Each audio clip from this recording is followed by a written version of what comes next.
Hi, I'm Karan Thapar. Over the last few years, I hope you've been watching my program, The Interview on the Wire. During that period, I've interviewed doctors, politicians, businessmen, scientists, authors, and even the occasional Nobel laureate. For me, it's been exciting. I hope it's been enjoyable for you. But these, as you know, are tough times, and if this program is going to remain bold, independent, and sometimes even defiant, then I think we need your support. At the end of the day, it's a truism, but editorial independence is best defended by the viewers. So if you would like this program to remain the way it is, forthright, outspoken, and interesting, then would you consider supporting us? All you have to do is to click on the description at the bottom. But more than anything else, I hope you will continue to watch the interview. Your viewership means an awful lot to me.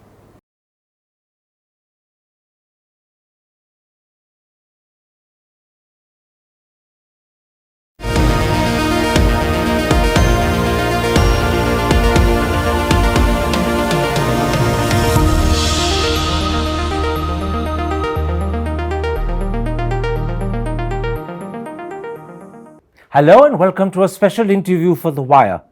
As the crisis in Manipur continues, we speak to the women of the state. They're not just mothers, sisters, daughters and wives. Much more importantly, they're 50% of the population. And if you want to try and understand what's happening in Manipur and more importantly, how to rectify the crisis, then their voice is essential to hear. Today we present the first of a two-part series.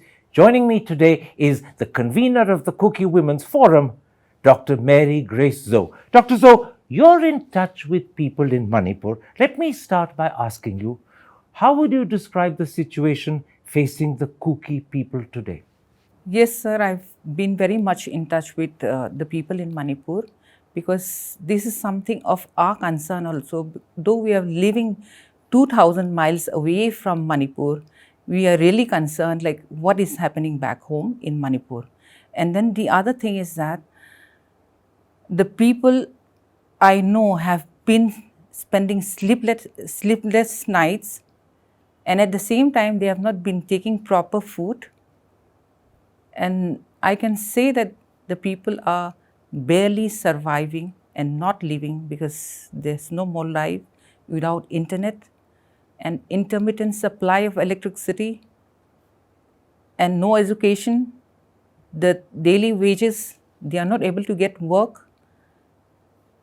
And most importantly is that the prices of essential items have skyrocketed. And so overall, the situation is very grim. The situation in Manipur is very grim. You said the people are barely surviving. Yes, You sir. really mean that? Yes, sir. Because you just imagine like the price of the gas cylinders, which are very important, essential for a mother to prepare the food, it's become double the price. I'll pick up on many of the things you've said. Yes, sir. But let me first put this to you. Newspaper reports suggest that there are no Kuki in the Imphal Valley, there are no Meitei in the hills. So A, is that true? And B, if it is, does that mean demographic separation has already happened in Manipur? Yes, it's very true. It's very much true because there's a total separation between the valley and the hills.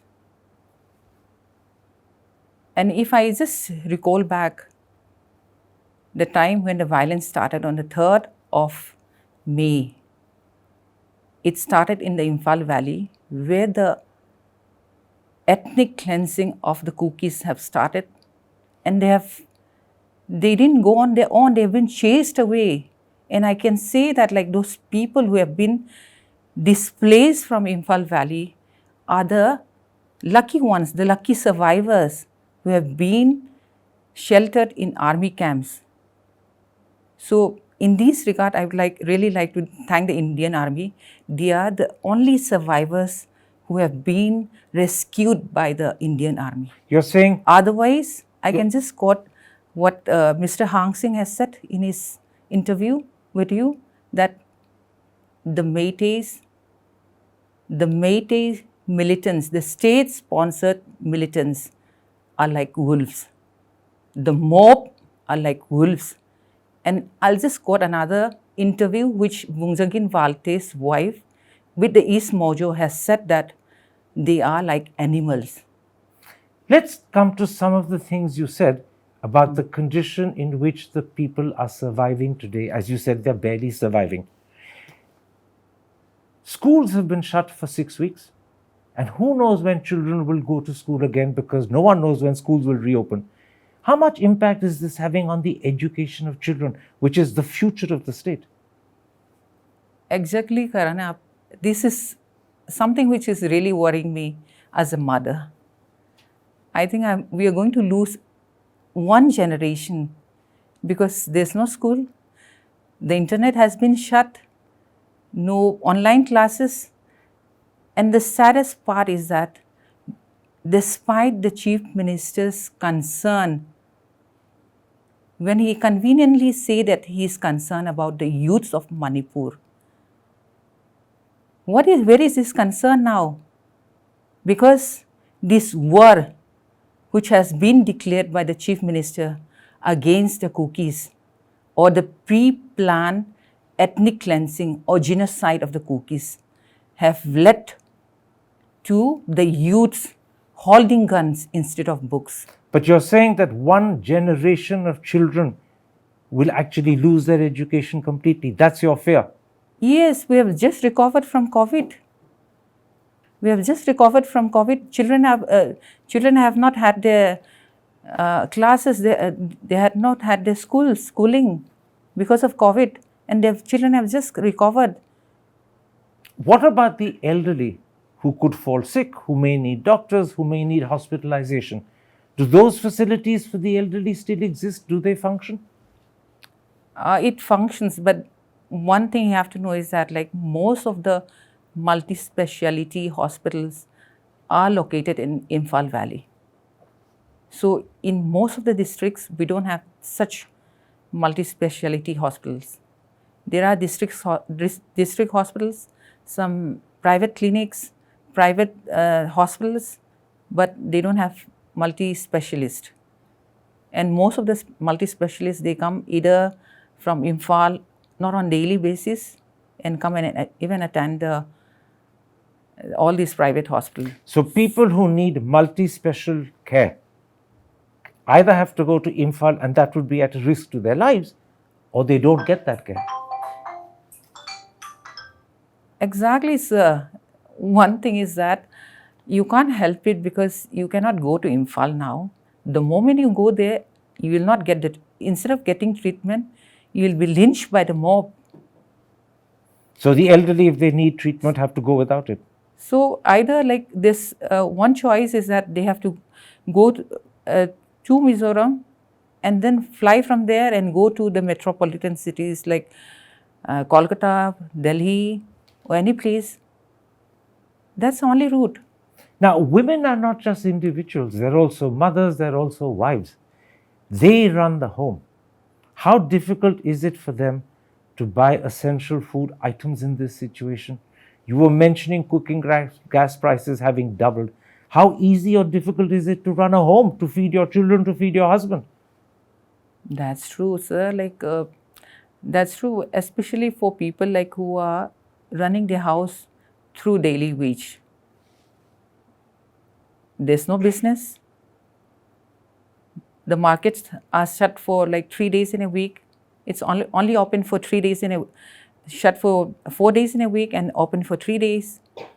So I can hardly think. That's the reason why I said like they're barely surviving. I don't know even how to explain them. And the only way is that there are some CSOs, there are some churches.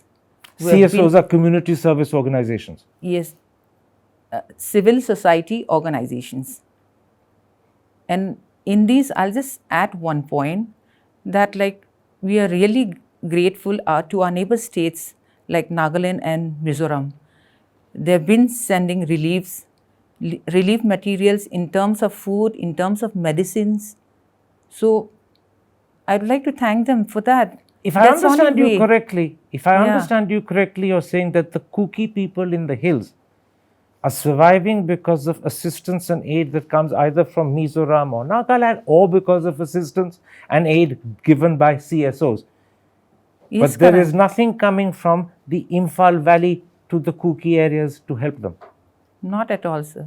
Not You at all, mean not Karan. at all? Yeah, not at all. Nothing. Nothing. So, in other words, there's not only demographic separation, there's effective cutting off of services and trade and business as well. It's totally cut off. It's totally cut off. Last week, your organization, the Kuki Women's Forum, protested outside the residence of the Home Minister, Mr. Amit Shah. Newspaper reports say you weren't able to meet him, but you were able to give a memorandum to his office. What were the main demands in that memorandum? The main demand, one of the main demand is that that we have learned from reliable source that the Meitei officers are there in the Indian Army. So they have been helping this. So that's one of the demand is that there should be neutral officers, neither from the Kukis nor from the Meiteis, because they'll be acting now like a peace force.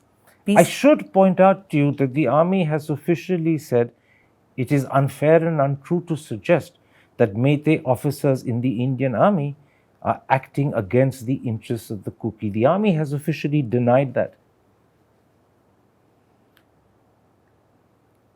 I think there are people who are on the ground and who have seen things.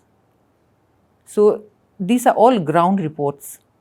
The army will definitely say that, because that's the oath the army has taken for, that they'll fight for the Indian people. And we know that Kukis are also Indians, very much Indians, and that we at times really feel,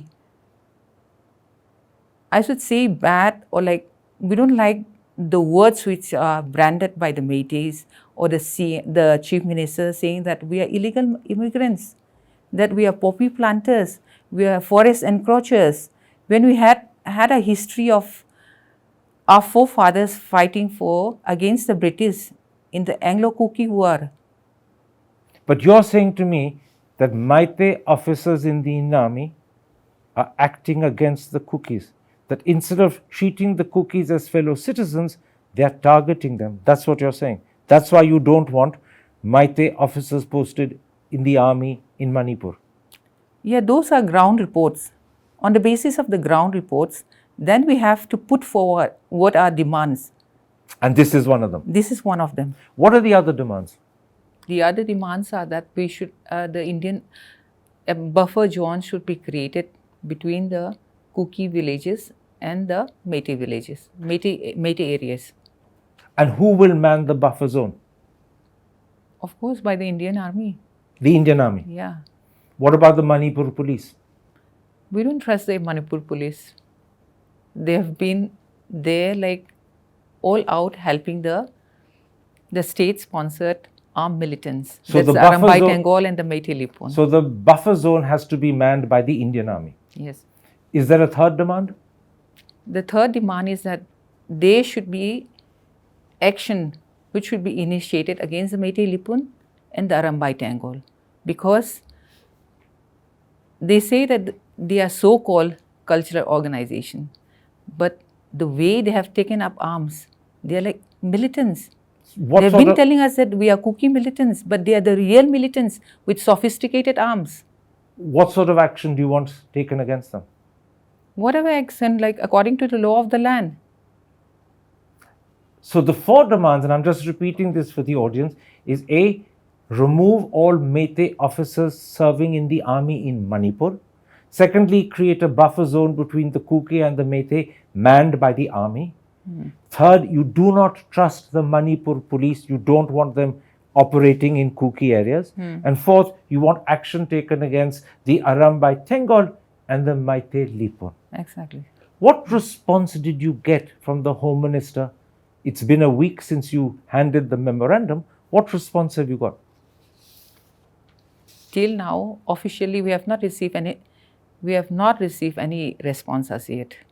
You say officially? Officially, and on the ground also, we have been finding out whether there's anything like that, but I don't think like till now, like we have not confirmed whether it has been really implemented. Has there been an unofficial response from the Home Minister? That's what I'm saying, an official response in terms of the ground report, which we get from our people back home. And nothing has been implemented? Nothing has been implemented. Which means that your memorandum up till now has been ignored? It seems like that. It's reported in the papers that the 11 Kukis who have been appointed to the 51-man or woman peace committee set up by the Home Minister under the governor have refused to participate on the grounds that they weren't consulted before they were appointed to this committee. Is that the real reason for not participating, or are there deeper reasons, deeper concerns that may not have been mentioned? Yes, it's very true that they have not been consulted. At least I can confirm from at least one or two members, because I have confirmed from them, because I saw, and I also saw a press release which was dated 12 June 2023. Today is, I don't remember exactly which is the day. Today is the 15th. Today is the 15th, but it was, there was a press statement, not a press release. So there's a press statement on the 12th of June, which was issued by the Core Committee on Separate Administration Movement. But are there deeper reasons for not wanting to participate? That's what I'm trying to just tell you about the press statement, where they have mentioned that this peace committee, the members like Corcom members, Corcom president, the chief minister, who are all the perpetrators of this premeditated crime or ethnic cleansing against the Kukis. So how can we be part of these perpetrators? How can we trust them? You don't want to be part of a peace committee that includes those you consider perpetrators of genocide, one of whom, I take it in your allegation, is Chief Minister Biren Singh. Yes, it's very much true, because this is not my allegation. We are the voice for the people, voice for the voiceless. That's the reason why, like, we are. It's not my opinion or anything, but it's the voice of the people which says that Chief Minister N. Biren Singh is the perpetrator of the pre-planned or premeditated crime, which is against the Kukis. There's no doubt that Kuki organizations like Kuki and Meitei and the Indigenous Tribal Leaders Forum have gone on record to say that they cannot be part of a committee in which Biren Singh is participating for the reason you said. Do you think, to facilitate negotiations and talk, Biren Singh should be removed as Chief Minister? I think that's what the Kukis have been demanding. Why do we demand president rule? This is one of the reasons. And I really feel that Biren is not a responsible chief minister for which he has taken oath for. And I'm sorry to say that in this regard, I can say that the center is also to some extent responsible for having total faith and trust in Biren Singh's chief ministership or leadership, and that has led to this present mayhem. So are you saying to the center, replace Biren, remove him as Chief Minister of Manipur, and the peace committee will start functioning and Kukis will be willing to talk about the problem? Is that what you're saying? I think that my earlier statements are very clear about it, saying that the center has the total trust and faith in this leadership of Biren Singh. And that's misplaced trust and that's misplaced faith. Yeah, that's why, like, Biren has not only failed us, he has failed the center government also. Which is why you're saying remove him as Chief Minister. I am nobody to say, but I think these statements are clear enough to say that Biren, as a Chief Minister of Manipur, has failed the center government and has failed the people of Manipur, has failed the people of India. Because Manipur is also part of India. Why do you think the central government, and I'm talking specifically about Prime Minister Modi and Home Minister Amit Shah, why do you think they have so much faith in Biren Singh? Why won't they listen to the voices of Kuki organizations like Kuki Inphal, like the Indigenous Tribal Leaders Forum, like your own organization, the Kuki Women Forum? Why do they have faith in this man and why won't they listen to you? What do you think is the answer? I really don't know what to say in this regard. But one thing is that we have not lost our hope in the center, because the center still have lots, they can do lots for us still now also. Let's talk about the center. How do you assess the way the central government, and I'm talking primarily about Modi and Shah, the way they have handled the crisis in Manipur? What's your assessment? One thing is that I'll just quote my earlier statement again, which I said like they have total faith and trust. That's one thing. But you also said it was misplaced faith and trust. Yeah, that trust has been misused, I should say, by Biren Singh. So then answer my question. How would you assess the handling of the crisis by Modi and Shah? See, they have imposed Article 355, where the head of the state is still Biren Singh. They have been saying that like they are monitoring the security, where Mr. Kuldeep Singh has been there. But at the end of the day, like when you say like the Chief Minister, he's still have some say, have a say in the state of Manipur. So you're unhappy with the way the central government is handling the crisis?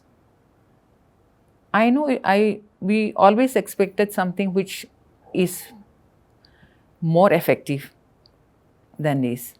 What do you make of the fact that for 25 days the Home Minister did not visit Manipur? He preferred to campaign in Karnataka.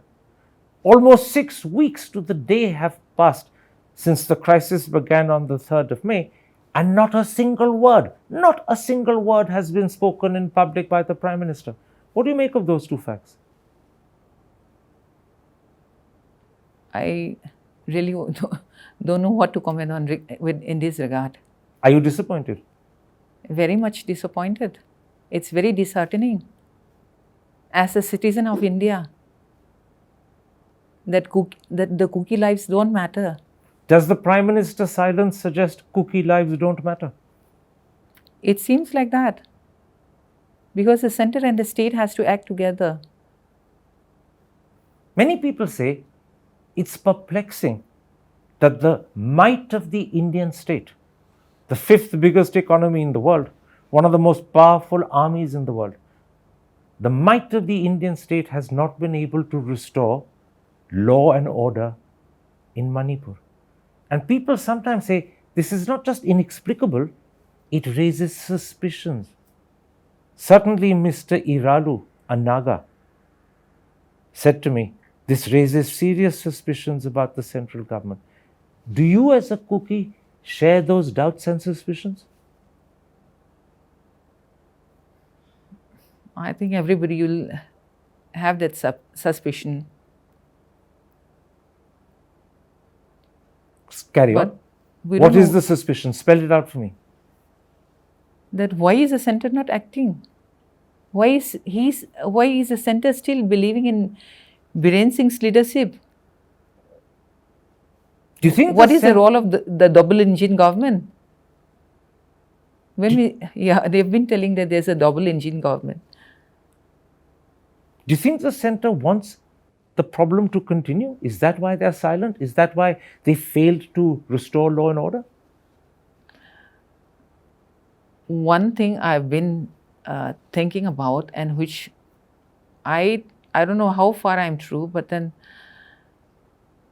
whatever happens in the state, the report is always prepared by the state government. It's not that the center directly goes and intervenes in the state. The report has to be prepared. And when that report is prepared, then a different report is given to the central government. And I don't think the central government can act against this report. So I you're think that's suggesting one reason, because I was just going through this the last hearing of the Supreme Court with regard to the demand of ST status by the Meiteis. There also, I think one of the judges said that, like, what about the status of killings which are happening? Because the state never reported. So I think I fear that these are certain things which the state never reported. But it's one thing for the state to not report or mislead the center when the crisis began. But 6 weeks have now passed. If the state is still trying to mislead the center, then it also suggests that the center has no good information of its own, that it can't double check, that it doesn't know what's happening. Because you can be misled in May, you can't carry on being misled in the middle of June. That's true. That's the reason why, like, now I've been told that, like, there's an inquiry committee which has been led by some of the retired officers and all. I hope that once all these things come up, and then. But the inquiry committee only makes sense after law and order is restored. At the moment, there are killings that are happening in Manipur practically every second day. This is one thing why the women group have come up. This is one thing why the women group have to just go and rush in front of the Home Minister's residence and tell that our people are still killed, our people are still living in fear, our people are still losing lives, the attack is still on. We are not in offense, but we are always in defense. But as you said, you got no official response from the Home Minister, and a whole week has gone by. And as you said, reports from the ground in Manipur suggest that your memorandum has been ignored. So let me ask you, are you beginning to lose faith and trust in Modi and Shah? We may be, but then we still have to linger on. You have no choice. We have no choice, but still have faith, hope. That's a very interesting answer. We may be losing faith in Modi and Shah, but we have no choice but to continue to hope. That's the only way. Let's look down the road. Do you believe, given everything that we've discussed, do you believe that the demand endorsed by all 10 Kuki MLAs for a separate administration is the only way of resolving the problem? Or can dialogue restore trust, even if it is long, slow, and tortuous?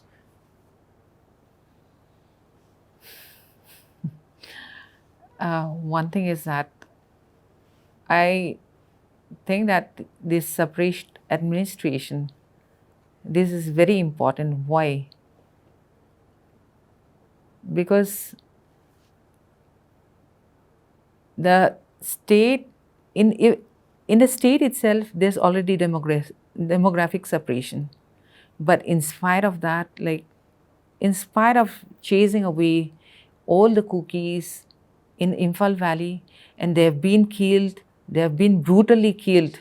Not only killed, they have been brutally killed on their way to the army camps, running for their lives, to be sheltered in the army camps. So that's my question. Is separate administration the only solution? How can you still rub shoulders with people who are trying to kill us, who are committing all heinous crimes? They don't even spare women, they don't spare children, they don't spare all people. So there's no question of a dialogue to restore trust, to remain one united state. That's ruled out. I am nobody to say that, I am nobody to rule it out, but I doubt about it. In which case, if you doubt about it, what's the point of the peace committee the government has appointed? That could be one point also, when I don't know, because the reason they have cited in their press statement regarding objection of this peace committee by this core committee on separate administration is one of that is that like the perpetrators have been included in the peace committee. Yeah, but what I'm saying to you is something else. If you believe that a separate administration is the only solution to the crisis in Manipur, and you're effectively ruling out talks that will re-establish trust so that Manipur can remain intact and united, then what's the point of a peace committee? It serves no purpose. You've already decided a separate administration is the only solution. Karan, how can you talk about peace when there's still violence? Now, just yesterday, I have learned that, I don't know the exact date when Saikul was attacked. I've learned that like earlier, like they have not created the mob. Initially, they created the mob, and then in between, who's like they? the mob, You say when they I created say the mob. Who's the they? when I say the Meiteis, when the first incident started on 3rd of May, it was a mob which was led by the state-sponsored armed militants, that's Arambai Tengol and the Meitei Lipun. And then they have, how do they incite the mob? I'll tell you, one thing is that disinformation, rampant disinformation, which has been spread by this.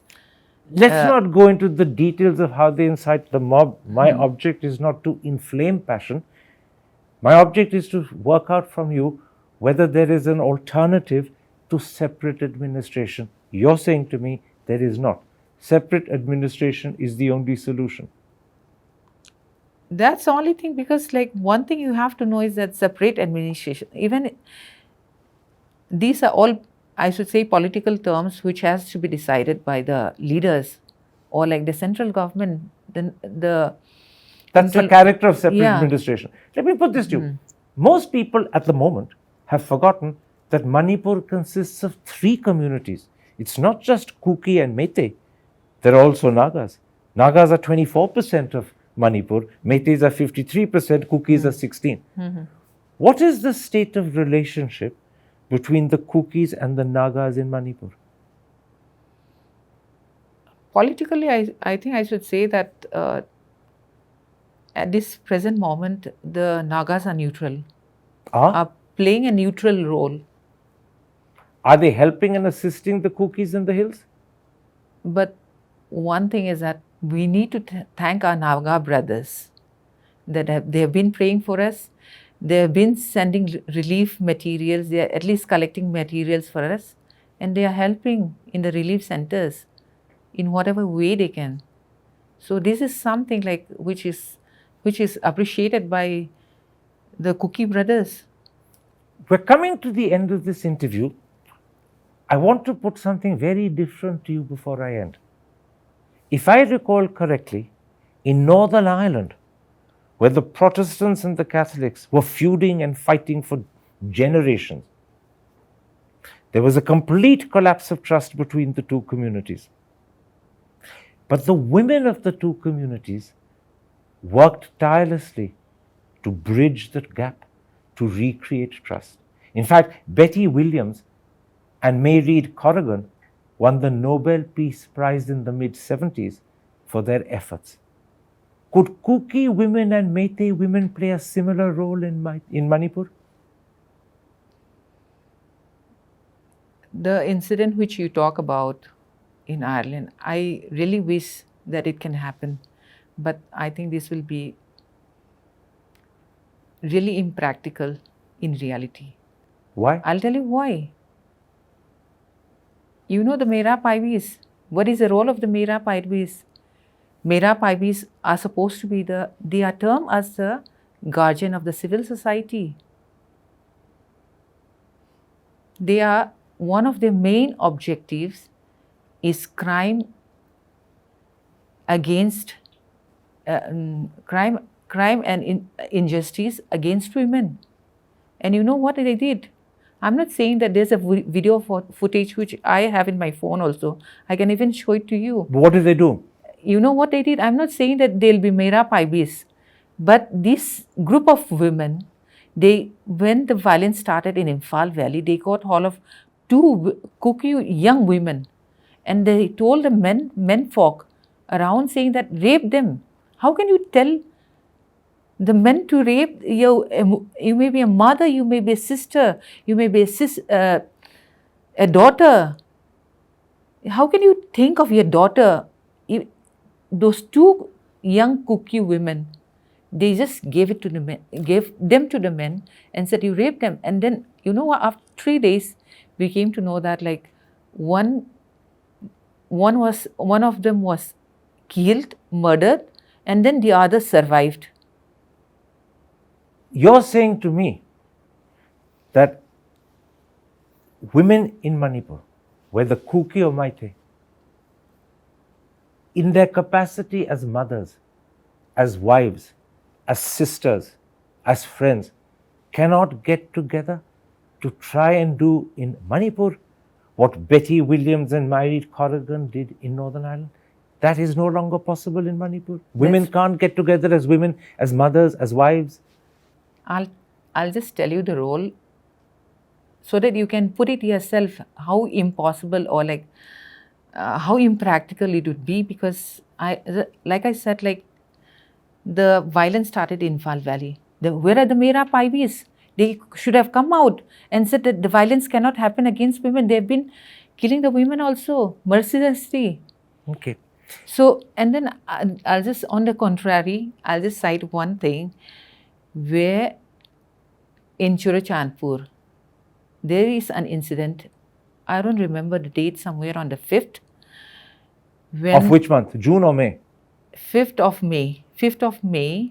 Violence started on 3rd, and then on 5th of May, after 2 days after the violence, what they did is that the Meitei people who are settled in the Churachandpur, they were taken to the relief centers. On the way, the mob were trying to attack them. Immediately, the women folk in Churachandpur area, they formed chain and they protected these Meitei people, and they You're saying to me, Dr. Zou, and I'm deliberately interrupting you, but you're saying to me that Kuki women in Churachandpur acted to defend the Meitei, but Meitei women in the valley did not act to defend the Kuki. That's what you're saying? Yeah, if you see, like... You don't think you're being unfair? We have not even attacked a strand of their hair. We have left them unhurt. We have not harmed them. I have to tell you for the record that there are many accounts of the Kukis, I don't know whether it's Kuki men or Kuki women, attacking the Meitei as well.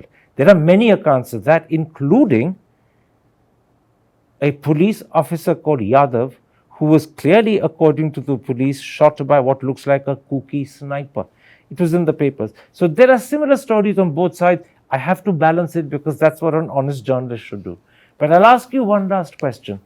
Can I just answer to that? Not really, because I don't want to make this a tutu mema, but go ahead. No, it's not about tutu mema. This is something which we are really fed up of defending, the lies, the disinformation spread by the Meiteis. But hang on, this was one of the main reasons why. Forgive me, this is police officers quoted in the papers 2 days ago who said it was a sniper or a trained shooter, if not a sniper, who attacked at clear range, killing and hitting in the neck a man called Yadav. This wasn't disinformation from the Meitei side, it was newspaper reports quoting the police or the army.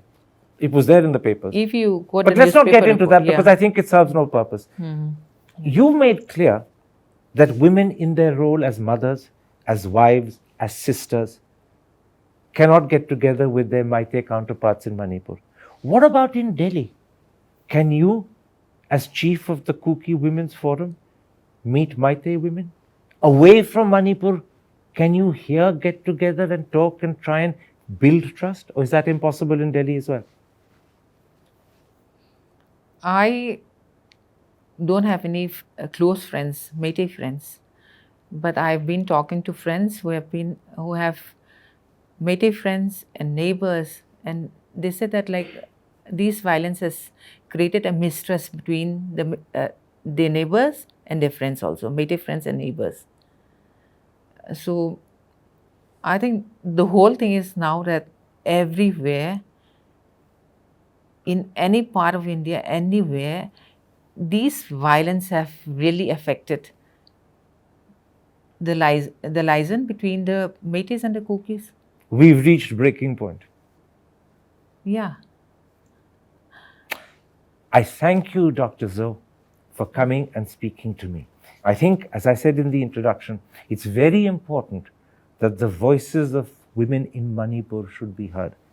We've done 7 or 8 interviews up till now, but they've been always with men, Kuki, Meitei, Naga.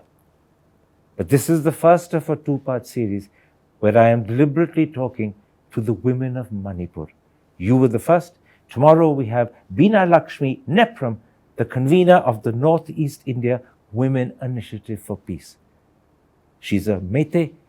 Maybe her view will be very different, but we do believe it's important for the women of Manipur, Kuki and Meitei, to be heard, to be listened to and heeded. Thank you very much indeed. Thank you so much. Hi, I'm Karan Thapar. Over the last few years, I hope you've been watching my program, The Interview on the Wire. During that period, I've interviewed doctors, politicians, businessmen, scientists, authors, and even the occasional Nobel laureate. For me, it's been exciting. I hope it's been enjoyable for you. But these, as you know, are tough times, and if this program is going to remain bold, independent, and sometimes even defiant, then I think we need your support. At the end of the day, it's a truism, but editorial independence is best defended by the viewers. So if you would like this program to remain the way it is, forthright, outspoken, and interesting, then would you consider supporting us? All you have to do is to click on the description at the bottom. But more than anything else, I hope you will continue to watch the interview. Your viewership means an awful lot to me.